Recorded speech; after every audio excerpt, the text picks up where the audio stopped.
Nadiem kembali menegaskan, saudara, tidak ada unsur pidana yang terbukti dalam kasus dugaan korupsi pengadaan laptop Chromebook. Menurutnya, saksi ahli dan fakta di persidangan tidak membuktikan dakwaan dan tuntutan jaksa. Ia bahkan menyebut bahwa investigasi yang dilakukan atau persidangan yang saat ini berjalan merupakan murni kekeliruan investigasi.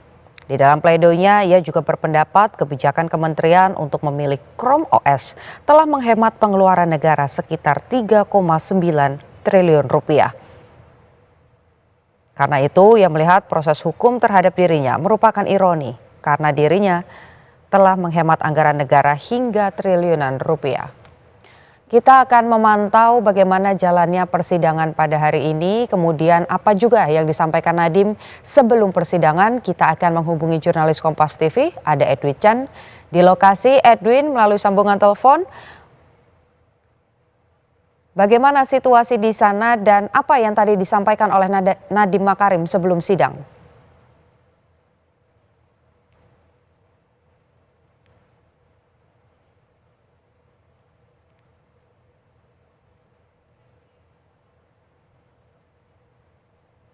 Edwin, apakah Anda bisa mendengar suara saya?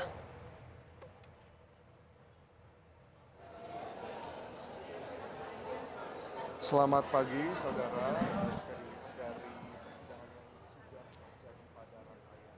Edwin, nampaknya tadi sempat ada gangguan.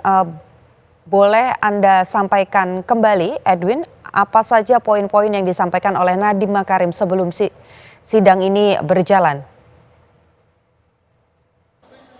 Selamat pagi, saudara. Ini kalau kita melihat dari apa yang disampaikan oleh Nadiem Makarim, tentunya tadi ada beberapa poin.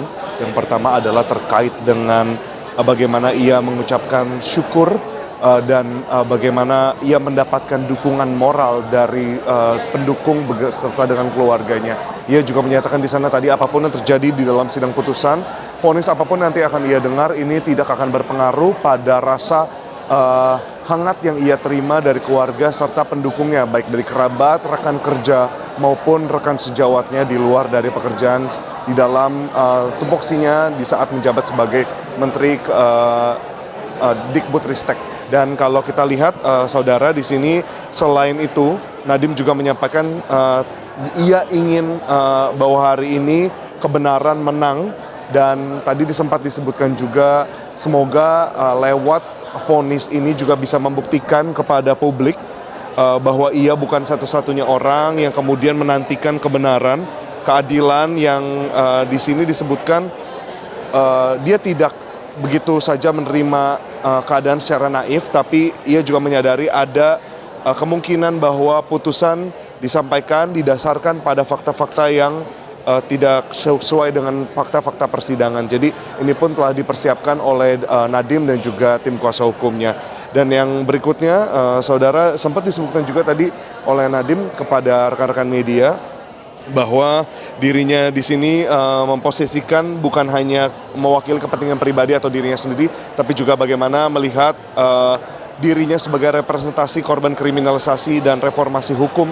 Ini ia ingin soroti supaya kemudian banyak orang-orang jujur yang tidak takut untuk berbicara, tidak takut untuk mengungkapkan kebenaran yang seutuhnya.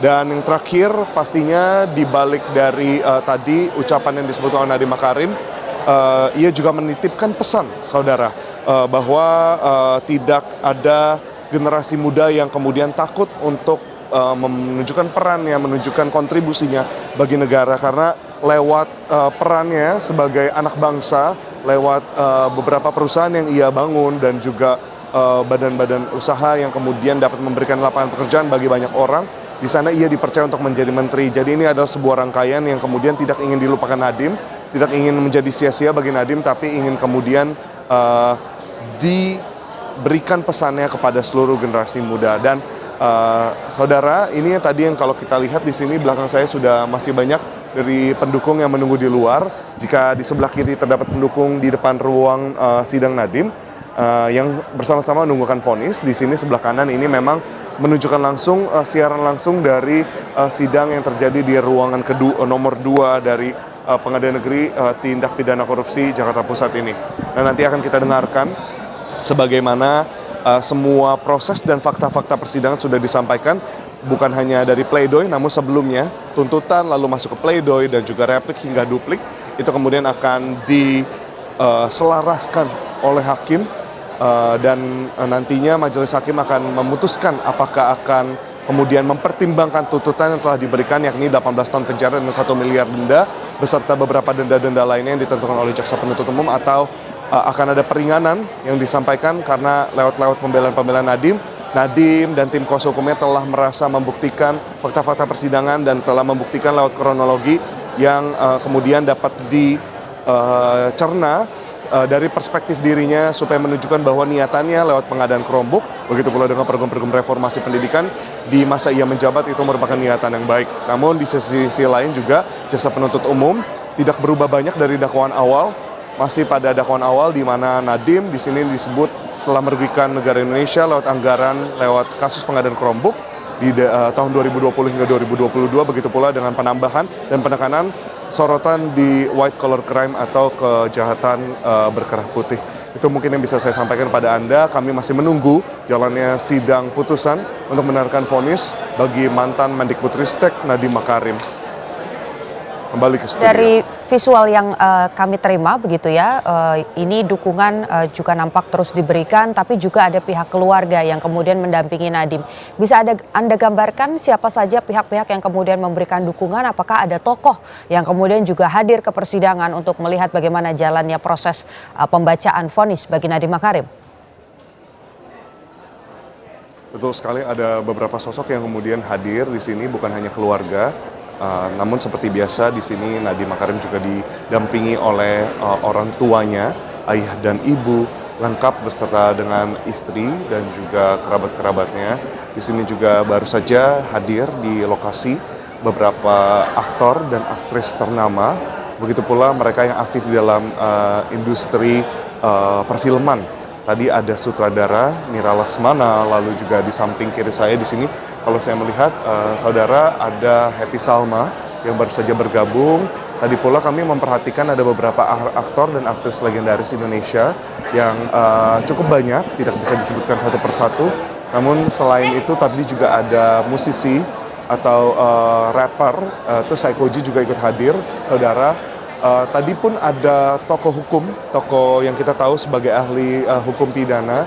Di sana tadi kami sempat berbincang, saudara, bersama dengan Todung Mulya Lubis, salah satu tokoh yang hadir, dan tadi kami bertanya terkait dengan perannya hari ini apa di dalam persidangan, dan tadi disampaikan kepada kami bahwa hari ini sebagai pendamping dari Nadiem Makarim. Nah, itu yang kemudian inilah yang tadi satu jalan dengan apa yang disebutkan oleh Nadiem, bahwa dukungan yang diberikan dari mereka itu tidak sia-sia dan terus menjadi dukungan yang berarti untuk Nadiem Makarim dalam menghadapi vonis.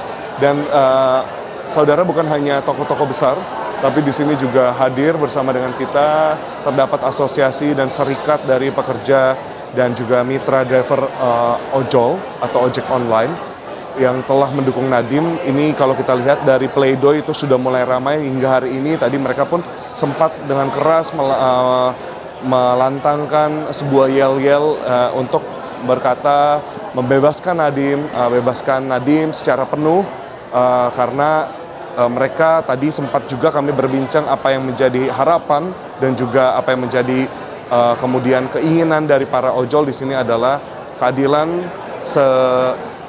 utuhnya untuk Nadiem Makarim, karena mereka melihat bahwa Nadiem Makarim merupakan korban kriminalisasi yang kemudian kriminalisasi itulah yang harus diusut lebih jauh supaya tidak terjadi lagi.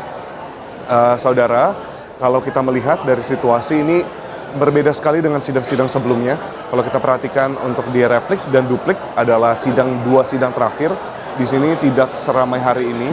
Karena kalau kita lihat juga bukan hanya para tokoh-tokoh besar yang mungkin sering muncul di layar kaca, tapi juga ada beberapa tokoh-tokoh lain seperti mereka yang sebelumnya mendampingi Nadiem di kementerian, lalu juga ada dari mereka yang sebelumnya bekerja di beberapa perusahaan teknologi, mulai kalau kita bisa lihat dari Google, lalu juga ada beberapa di antaranya mereka merupakan tim yang kemudian sama-sama merangkai program reformasi pendidikan atau Merdeka Belajar, dan begitu pula dengan tokoh-tokoh hukum lainnya yang mungkin selama ini melakukan riset-riset terkait dengan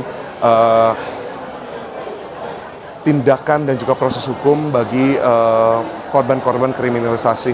Dan tadi sempat mendampingi juga saudara yang merupakan kuasa hukum, tim kuasa hukum dari Nadiem Makarim. Di sana tadi ada Zaid, yang merupakan sebelumnya Bapak Zaid ini merupakan kuasa hukum dari Tom Lembong. Dan tadi kami sempat sebenarnya ingin menanyakan kepada kuasa hukum saudara, karena memang ini kasusnya kurang lebih serupa dan banyak yang mengatakan ada kesamaan yang begitu besar antara kasus Tom Lembong yang terjadi sebelumnya. Pun nama Tom Lembong dan juga istri dari Tom Lembong sempat hadir di beberapa sidang sebelumnya. Ini menunjukkan, dan kami sempat wawancara juga dengan istri dari Tom Lembong. Mereka menyatakan dukungannya terkait dengan hal yang sama. Nah, ini menunjukkan adanya pola atas kasus-kasus serupa yang dialami oleh Nadiem Makarim sekarang. Nah, ini kemudian kami ingin tanyakan dari segi hukum bagaimana ini menjadi sebuah pola, apakah benar kriminalisasi dan apakah kemungkinan Nadiem untuk diberikan amnesti usai dari putusan ini juga masih menarik untuk dibahas, masih begitu kompleks untuk kemudian nanti ditanyakan langsung kepada tim kuasa hukum, begitu pula para pendukung dan juga Nadiem Makarim itu sendiri. Baik Edwin, kalau amnesti kita harus lihat dulu ya apakah kemudian putusan dari majelis hakim ini menyatakan bersalah, baru nanti presiden begitu punya kewenangan untuk memberikan amnesti atau abolisi. Edwin, kalau Anda bisa gambarkan sebetulnya situasi saat ini yang tengah berjalan di ruang sidang ini, apakah sudah memasuki pembacaan dan juga pertimbangan, maksud kami sudah masuk dalam pertimbangan hakim, majelis hakim terhadap vonis Nadiem, atau masih jaksa dan juga kuasa hukum yang kemudian masih membacakan hasil dari rangkuman jalannya persidangan? Kurang lebih 10 menit lalu, saudara, kalau kita lihat jaksa penuntut umum baru saja masuk ke ruang tunggu lewat pintu tengah di belakang saya. Di sini kalau kita lihat dari waktu yang diestimasikan atau yang direncanakan di awal, sidang akan berjalan pukul 9, namun ini pukul 10.20 belum dimulai dan jaksa baru saja masuk 10 menit lalu.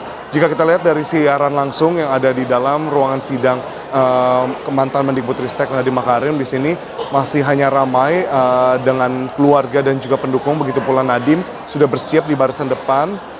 Dan kalau kita lihat persidangan belum dimulai, jadi kita belum mendengarkan apa saja pertimbangannya, apa saja juga yang kemudian menjadi poin-poin dari hakim di dalam memutuskan bersalah atau tidaknya Nadiem.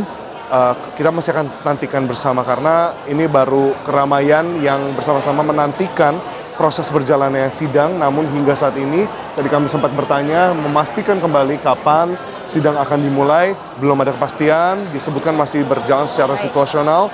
Dan satu hal yang mungkin kemudian dinantikan bukan hanya oleh para pendukung dan juga di sini kerabat atau keluarga dari Nadiem, tapi juga media di sini adalah nanti poin-poin dari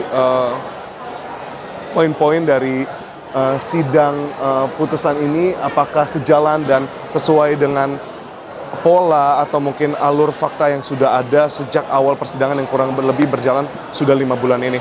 Kembali ke studio. Baik, terima kasih laporan Anda, jurnalis Kompas TV, ada Edwin Chan melaporkan langsung dari Pengadilan Tindak Pidana Korupsi Jakarta. Selamat bertugas kembali Edwin. Saudara, kita akan menyaksikan bagaimana situasi terkini di dalam ruang sidang, di mana majelis hakim nampak sudah memasuki ruang sidang dan persidangan yang sempat terlambat atau tertunda selama 1 jam akan dimulai. Kita dengarkan bagaimana pernyataan dan juga jalannya sidang pembacaan vonis bagi ex Mendikbudristek Nadiem Makarim.